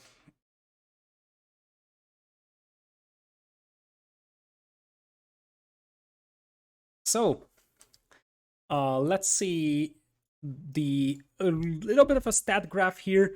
I think that the start here was way better for BacT, and this is what I'm thinking that, Dogao felt he was behind, and the reason why he felt he was behind because he knows that he lost 4 wills. He also knows that he was 1 TC, so he assumed that he was so much behind that there is no way to come back from that one. So he wanted to go for like an all-in push on that TC, try to swing the battle back in his favor. But he, I think, didn't assume that BacT's will count is that bad. I don't blame Dogao for that, because normally you would assume that 3 TC Boom is going to have a much better will count, but reality is that the economies were surprisingly close. Especially because he even had Slavic farming, whereas his opponent doesn't have a eco bonus with Magyars. So, Slavic farming, extra relics, only 10 wheels behind. Dogao was very much in this game. He probably didn't feel like he was in it though. So, Yeah, he kind of misjudged his situation over there. That's gonna hurt because I think he could have easily gotten a potential comeback rolling there. He had some bad fights, lost all those mangonels, but I mean, he was the one gaining momentum in this one. Marcus, thank you so much for the second month of support. I appreciate that a lot. I want to rewind your stream to watch MBL versus Sneakoff. Can I do it while you're live? Yes, you can. If you go back to the like on Twitch, there is a videos tab, like right next to schedule or something like that, and you can actually watch the VOD while it's being streamed as well. So you can actually do it. It's on the videos tab, and then you can just select today's VOD, and you can actually go back in time. So it works just like a video or just like a VOD would. So yes, you can. Basically anything that has happened in the stream can be rewatched immediately from that VOD. That Twitch automatically updates that or so.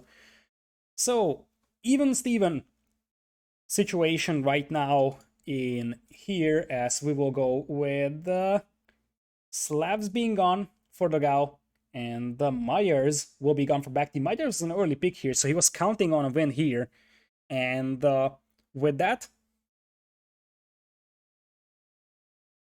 what to do against the Cav Archer Bull with no more knights? The problem is that, like, the thing is that the reason why there were no more knights is because Dogao committed to an otherwise awful push. And so if he didn't commit to that, he would have had like 15 knights and 2 or 3 mangonel scorpions. The main reason why he committed to what was an awful fight is because he felt like he was so much behind that he needs something. He would have had a decent amount of knights. I'm not saying that Dogao was leading in that game, but I don't think that he was as behind as he actually thought he was. So obviously, if BacT gets to like 30 Cav Archers, I don't think that Dogao can actually stop that one. But probably the reason why Dogao ended up committing to that fight and eventually resigning after losing it is because he felt like his eco was so much behind, and that apparently wasn't the case. So now we're going into the next game. This is going to be Dogao's home map. We're going to Frigid Lake. Khmer is the predictable safe pick here for reasons that we discussed before. You don't, or you can't build farms right next to your TC, so Khmer is nice because you can build farms anywhere without needing mills around them, so that's a nice sif here. Japanese for BacT is an interesting idea, but it makes some sense. Japanese is a civilization that is a pretty decent counter, I would say, to Khmer. Not perfect, but the Japanese pikemen easily deal with the Khmer cavalry. Japanese have fully upgraded arbalest as well. Obviously, Khmer will have scorpions, but that's more of a, especially like mass scorpions, is more of a late game thing. And the Japanese would allow you to have your fishing ships stay alive longer in the middle. And I assume that BacT wants to do a lot of fishing overall. So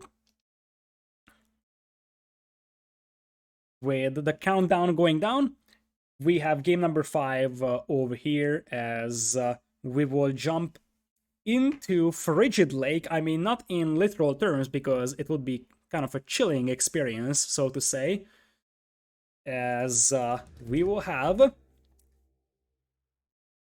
Japanese for BacT on the left side in yellow with cows to start with, and on the right side we're gonna have Dogao as a Khmer in red. Khmer will open with stable this time. Sometimes we see players actually going for an archer opening here with Khmer, but it looks like Dogao is gonna play standard good old-fashioned Khmer. He's the one to land the first hit on the opponent's scout. And what's more important is that BacT, I don't think that he scouted the stable. Okay, he did. Did you see this reaction in this case from BacT? He was like, send the scout forward, see if he's going archers or scouts. He sees the stable, immediately turns back. Because he was like, okay, I saw what I needed to see, and now I'm gonna bring in my spearman to deal with your scouts. It's somewhat more predictable that BacT is going for archers. What's a little surprising is that he's not going for fishing eco immediately, so he's probably gonna delay that one for a time being. Obviously, in Feudal Age, I like the Japanese spear and archer play a lot more than I like the Khmer just scouts play, and soon Dogao is gonna need either his own spearman or preferably skirmishers in here. And fletching on the way already for BacT. This game could be very similar to the first one, because just like in that case, BacT was super aggressive with archers, and in that case eagles. This time it's gonna be archers and spears. He could potentially push away Dogao from his berries, which would be a nice start, because even though Dogao still has cows and fish to work with and some farms, losing the berries obviously impacts your food eco, and I have a deja vu feeling here to the first game.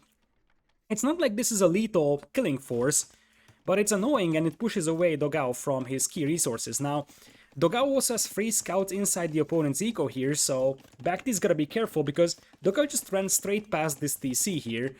There will be a Japanese spearman guarding the area though, so I don't think that Dogao should be able to kill a lot. He might be able to if those spearmen are mismanaged, but it looks like Dogao is going to take a fight against the spearmen, and boy oh boy, those scouts are already low HP, so that's not ideal. And as I said, Dogao actually lost the berries over here, which is a nice start, I would say, for BacT. And considering that BacT is probably the one that has the map control right now, with the archers and spears, it looks like we're gonna have a dog coming in here for BacT. This could be dangerous because 2 scouts are heading this way from Dogao. There is gonna be a spearman out here, pokes 1 hit on the scouts, and now the scouts will try to intercept the archer or loop around for the Vil. Still, the dock is gonna go up. Dogao is also going for his own dock, so we're gonna have a bit of a water engagement over here. On land, it looks like the archers will hit Dogao's wood line though. Dogao is gonna react with a couple of skirmishers, and it looks like BacT didn't really have the attention to this one to micro his units, so he's just gonna lose a spearman there. Regardless, we're gonna have the scouts running all the way back to the back of the base for BacT. Most of these scouts are weak, but they could still yoink 1 villager away if BacT isn't paying attention. And BacT's Japanese is sort of your budget Khmer here, so to say, because while they will need mills around their farms to be efficient, their meals are cheaper, so that's probably the main reason why BacT ended up taking this. And he's gonna go for the fishing ship here. Dogao, on the other hand, is going for fire galleys and the demos. And the thing is that it's double dogs. BacT doesn't seem like he knows that he's gonna be pushed on the water. Yeah, he doesn't have an idea about this one. Now, here's the deal. His fishing ships will survive for a long time. So he can react to this one. He's gonna have time to do that.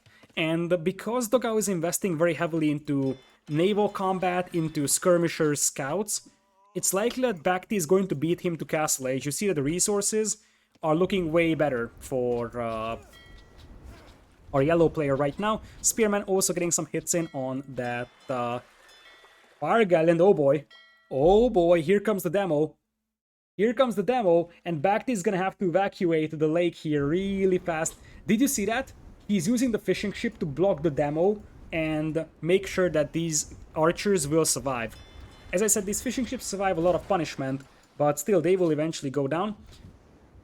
Over here in this one, Castle Age will be pretty much identical at times because BacT is a little too heavy on gold, and he doesn't have a market to balance out his eco. Other side, we are gonna have no more ships from Dogao, so he's like, okay, whatever, I want water. And he will probably just start adding fishing ships once he cleans up this dock. Castle Age is slightly better for BacT, but the question is now, what is BacT gonna do in Castle? Because he has a couple of archers, and now he's adding scouts.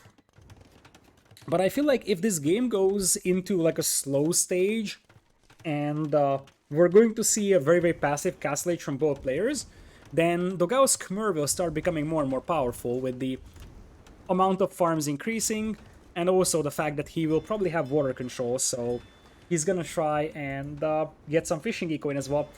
It's possible that BacT will wait, or at least try to wait until War Galley upgrade, so he can take fire ships and demos to secure the pond. It remains to be seen if we will have Dogao using that upgrade as well. The demo is... Dogao is trying to lure that army onto the ice to take it down with a demo, but that's not gonna happen. We have some scouts from BacT to try and deal with the skirmishers, as right now he's 80% towards Castle Age, even goes for +1 defense and 2 more ranges. So very aggressive game plan over here for BacT. Goes for triple range archers. It seems like his dock isn't going to stay up long enough to let him get War Galley. Yeah, indeed. His ships will pop out right now. The demo could actually get a nice hit in here, and it actually did. So if this fire ship didn't run away, I think BacT could have taken a reasonable engagement here. Regardless, BacT might face a couple more ships coming in here from Dogao, because I think Dogao should add like 1 or 2 more fire galleys or repair these to ensure that he secures water control. On the south, we do have one scout just smashing the heads of all these skirmishers here. Dogao is basically fully evolved and he can jump into houses with Khmer as well if needed. So I don't think he's in actual danger. And let's see if he's gonna go for additional TCs first. Seems like that's not the case. He will most likely add fishing ships. In here, Japanese cav archers. It looks like BacT has opened the strategy book of doubt over here. Any civ, let's go cav archers. Now, Japanese cav archers are surprisingly good. That is because historically they resemble the mounted samurai that were around. So it looks like BacT said, okay, Doubt won Redbull Wololo 3 with cav archers. I won the previous game with cav archers. It's cav archer time. And he's got some knights here to deal with the skirms. Now, he's once again up against knights, so we're seeing a very, very similar scenario to the previous game. This time, however, BacT doesn't have a much better eco compared to his opponent, so that is a very, very different situation from that perspective. But there is also a beautiful addition here for BacT. He's Japanese, and I would love to see pikeman cav archer here. He doesn't need a huge amount of pikemen, but Japanese pikemen would be extremely useful against those cavalry from the opponent. And maybe even spearmen. Like, I don't really like spearmen versus knights that much, but truth being told, a couple of Japanese spearmen could help quite a bit slow down those knights. And now, the cav archers will try to open up the surface here. You will have to attack this style, or this style indeed. The BacT once again doing this really well.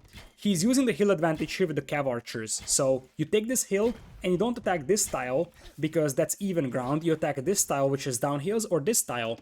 Now, you gotta be careful about overcommitting here, but I think that, that's a bit of a trap.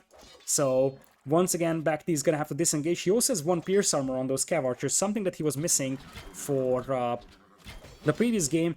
And I feel like this time, he's doing a much better job preserving his cav archer numbers. You see that BacT probably learned from the previous game that, you know, okay, I need to do a better job at preserving my cav archer numbers, and he does so. Now, Dogao is gonna have a way better eco now, 2 TCs and some fishing eco as well, so that's a 7 vills lead already for Dogao. BacT has a second town center as well for the time being, but it's not really producing vills consistently, despite the fact that BacT has food available to do so.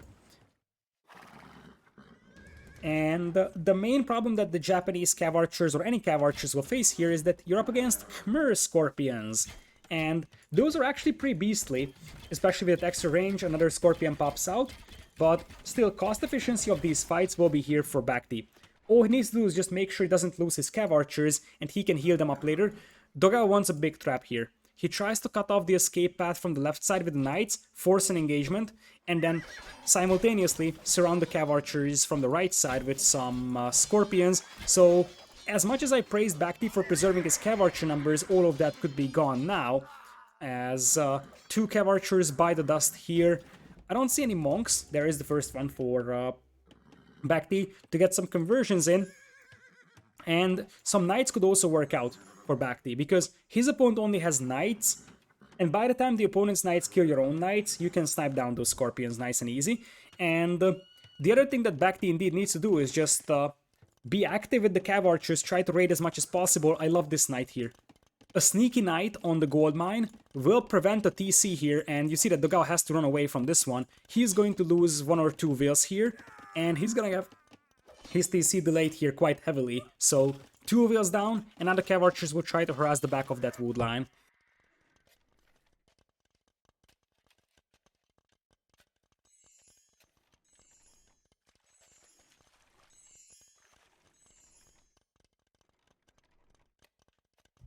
So far, BacT has... Oh, wait a second! Where did this come from?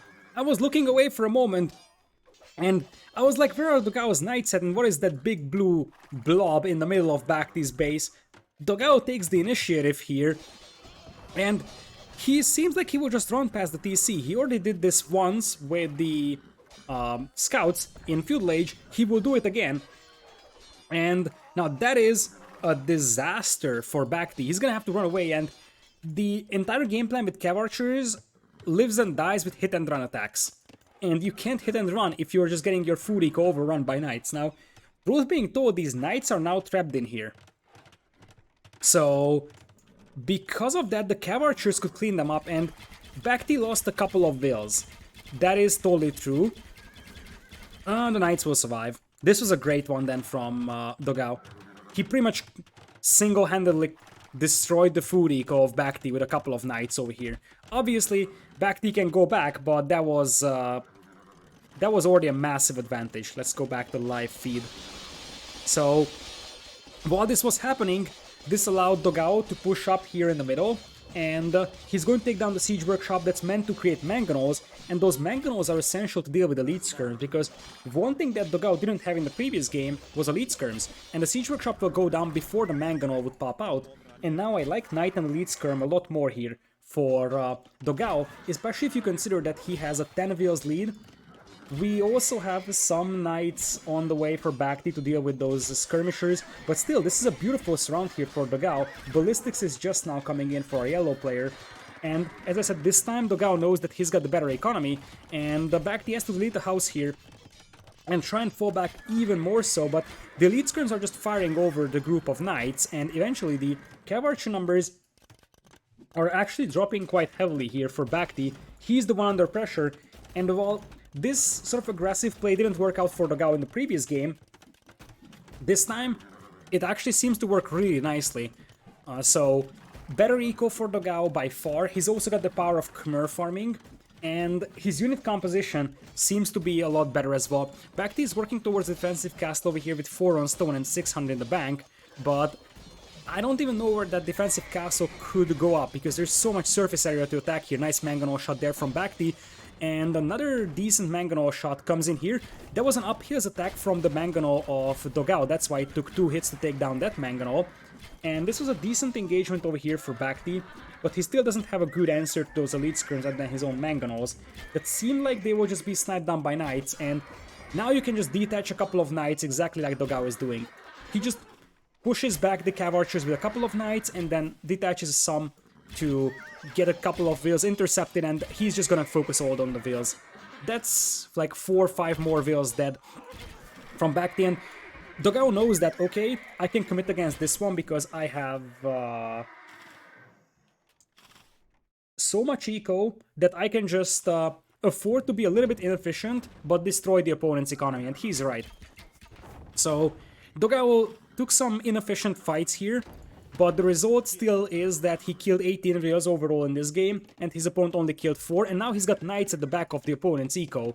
And if he finds that wood line, that's gonna be once again minus 5 vills, regardless of the fact that this mangonel will probably get intercepted. The Cav Archers will take the hill.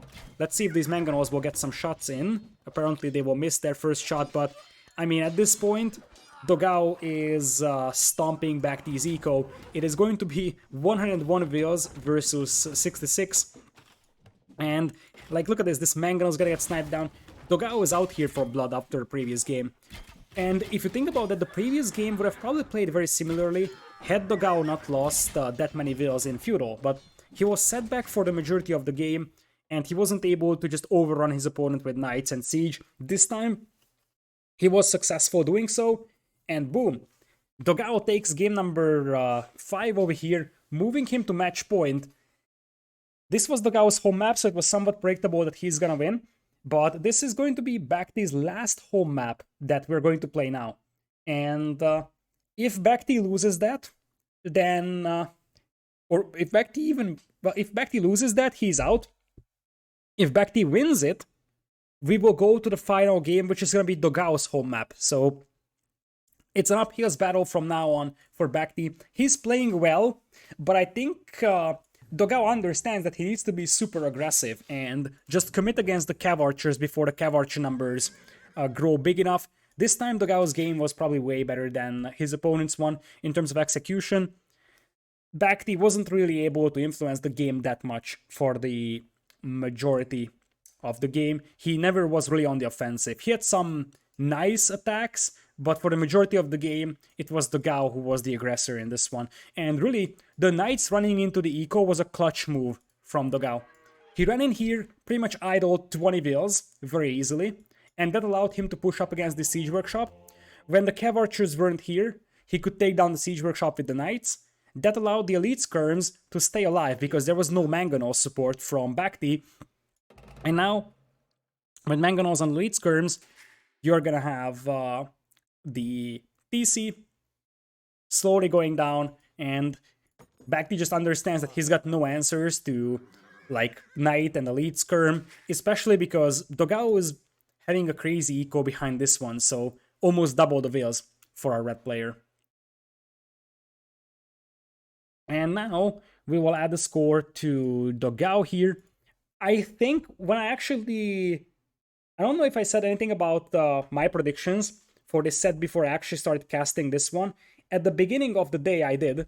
So at the beginning of the day I think I said 4-2 is what I predict for Dogao. That seems legitimate right now. Although I thought, like I was saying 4-1, 4-2. It seems like this could be a 4-2, 4-3, or BacT could still win this one. So let's not say that BacT is done for this qualifier just yet, because he still has the chance to not really reverse sweep this one, but still turn this around. We're going to Eruption, which is the final home map of BacT.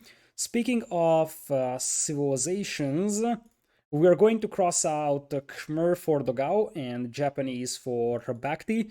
We'll be left with Huns and Malians versus Berbers and Bulgarians. It's guaranteed Berbers. And what is your answer to Berbers? It has to be Malians, because Huns just died to Berbers really badly. So I think that BacT has to go Malians here, if I'm not mistaken. And on the other side, Dogao is most likely going to play Berbers.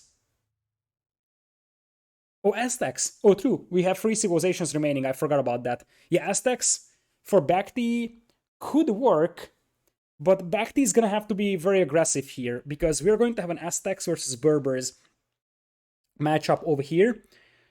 So the idea here is that as long as the Berber Knight numbers are low, you can just convert them with monks. But once the Berbers get to like a reasonable amount of cheap knights, they will just overrun you with knights, and then the Aztecs will struggle quite mightily against that.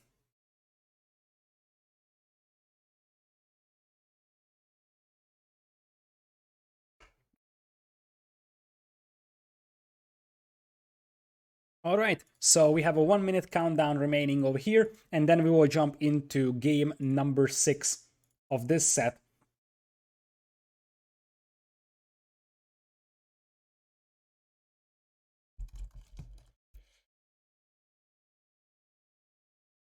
Okay, I think we're all good. So we are just waiting for the countdown to run out.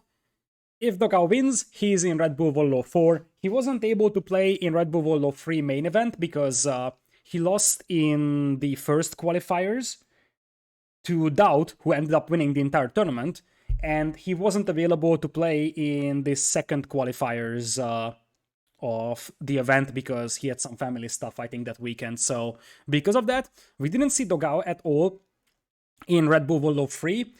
We have a chance with one more win to see him in Redbull Wololo 4. So we're gonna have game number 6 coming in here, match point for Dogao, as we will jump into Capture Rage and Eruption. So we will have Dogao on the north as Berbers in red. To the left side is going to be BacT as yellow Aztecs, and he's going to open somewhat surprisingly with an archer range. I assume he wants to open with a spear and archer or eagle archer opening, just like he did in the first game with Mayans. And Dogao's response is going to be a range himself, which is even more unconventional. I guess the idea could be that he plays a skirm heavy game, if you play a skirm heavy game, then you can force the Aztec player to go for Eagles very early on, so the Aztecs won't even think about something like crossbow and play maybe in castle. And then you can actually switch into knights. That could be the game plan here for Dogao, who's gonna go for some big walls on the north. We will have, indeed, eagles, archers coming in. This strategy won a game for BacT on Arabia, but this map is much more well defendable. And indeed, the walls are already coming up for Dogao. I don't think that BacT is gonna be able to accomplish much with this aggression. And one has to wonder how much resources Dogao is going to invest into the military production in feudal himself.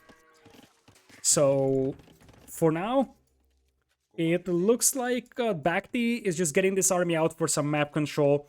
It's not like he's really aggressively pushing his opponent, so we should sort of have a boom into Castle Age.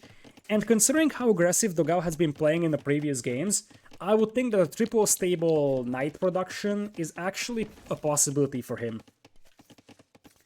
So for now, he's gonna be on a range. He may actually go for crossbows, but that crossbow group could just be a support unit to the knights to pick off monks, because he's gonna need something against the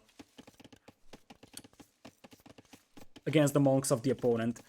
So for now, votes are up all over the place. So the guy's gonna be very, very happy and safe. He's gonna save gold mine, save berries as well. His other gold mine is kind of disastrous. So, other side, we are gonna have BacT also fully voted, as both players will just try to boom up to Castle Age. But as I said, it looks like BacT invested a lot more into his army. He made a couple of eagles and archers at the same time as well. So he's gonna be a little bit behind in terms of resources. Dogao is about to click up, and that's the hidden stable I was talking about. This is basically a bait archer range. You have it here because you want to make BacT believe that you're going archers. Obviously, BacT is gonna know that, but this may be a little bit more encouraging for BacT to switch into eagles earlier. And if you switch into eagles earlier, especially if it's a triple barracks eagles, triple stable knights could be legitimate for Dogao. Otherwise, he wouldn't be hiding this stable, but he's obviously hiding it. Looks like BacT is gonna find a nice angle to attack here, with houses being dropped behind to contain the damage. I don't think that BacT is gonna be able to get in here. This is gonna be the weak spot. The other two houses will go up, but I think Dogao can just force build this one. He can pull two wheels. Nicely done, and saves the wheel. That was a beautifully executed move there from Dogao, and he can just pull two more wheels and finish that house. He doesn't even need to finish it, but obviously it would be ideal if he could. He's really trying, but that's not gonna happen. Anyways, he's 1 minute away from Castle Age. BacT is 1.5 minutes away, and there is the scale mail. So, as sort of expected, we're going to see the eagles coming in here from our yellow player. Double barracks only right now, but with Aztecs you could make a case for a third one as well, and just go for an eagle flood, because you don't want to drag this game out for very long if you're BacT. There's bloodlines, and that's the second stable as well for Dogao. He massed a decent group of crossbows, or well, they will be soon crossbows. He went for fletching and now grabbed scaleboarding, so I would assume that he wants to get some value from these archers. I'm not sure what exactly he could do with those. Maybe pick off wheels on the berries or this wood line. Or this wood line maybe is the best way to do that. But his opponent has quite a lot of eagles. And I just feel like this is all about the bait here for Dogao. Although he's grabbing Botkin and crossbow, he just wants to force his opponent to switch into eagles. Because you can see he's obviously hiding the stables. So he wants to make his opponent believe that, hey, I'm going crossbows, you better go for eagles here. And, I mean, I don't think that you have to encourage an Aztec player to go eagles, but it still is something that could work. And look at this, Dogao spots the forward siege workshop. Interesting decision from BacT to open with a siege workshop. Could backfire really badly, because I think a monastery should be somewhat more obvious. Even if you just see crossbows, you should know that Berbers will want to go for cavalry, and you already have eagles to deal with crossbows. So it's possible that, you know, BacT wanted to push with eagles only, but he has to realize that he's gonna be up against knights very soon. Anyways, you're gonna have BacT coming in with the Monastery, and the Knights now show up. These crossbows will still be useful to pick off monks from a distance, but not a lot of them will be left. And now here come the cheap Berber Knights, +1 defense, Bloodlines, nothing special on them right now. I'm not going to say they are actually an amazing army by any means. So, let's see. On the north, we are gonna have some more knights coming in from Dogao, as we will have them fighting down hills. This is actually a good one for him. That monk is only 30 HP, but still, look at that conversion. That was like a 1-second conversion over there. That was disgusting. So anyways, Boso coming in here for BacT. Dogao already has Horse Color, which is going to have its effect on its eco in the long run, and as I said, these crossbows could be valuable at picking off monks. Now you could jump that monk because it's out of monk juice, as Nili would say, or Fate, as, you know, everybody else would say that. Still, the Siege Workshop is not going up, and as I said, that's the Berber Night Flood for you. In 2v2 World Cup, where Golden Pit was played, which is very, very similar to this map, that was the go-to strategy for most teams. Go for Berber Night Flood, because that almost guarantees you secured control over this hill.